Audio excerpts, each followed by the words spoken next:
ஆந்தூர மகாராஜா வச்சிருந்தாரு, அந்த திருவனந்தபுரம் ஐனஸ் வச்சிருந்தாரு, ஹைதராபாத் நிஜாம் வச்சிருந்தாரு, அதுக்கப்புறம் ஒரு மந்திரி வச்சிருந்தாரு, அதுக்கப்புறம் ஒரு எம்எல்ஏ வச்சிருந்தாரு, அதுக்கப்புறம் சினிமா கவர்ச்சி நடிகை சொப்பன சுந்தரி வச்சிருந்தா, அதுக்கப்புறம் இந்த காரை நம்ம வச்சிருக்கிறோம்.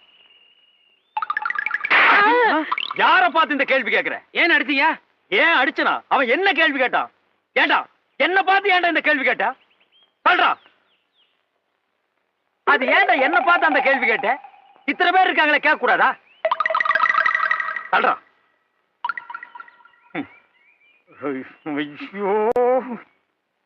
ஐயோ, ஏன்டா என்ன பார்த்து அந்த கேள்வி கேட்ட? ஏனே அவனை அடிச்சுட்டே இருக்கீங்க? அப்படி என்ன கேட்டான்? என்ன கேட்டானா? காரை நம்ம வச்சிருக்கிறோம், இந்த காரை வச்சிருந்த சொப்பன சுந்தரியை இப்ப யாரு வச்சிருக்காங்கன்னு கேக்குறான். அவளை யார் யார் வச்சிருக்காங்கன்னு கணக்கு எடுக்கிறதா என் வேலை? இல்ல இதுக்கு முன்னால நான் அந்த வேலை பார்த்துட்டு இருந்தேனா?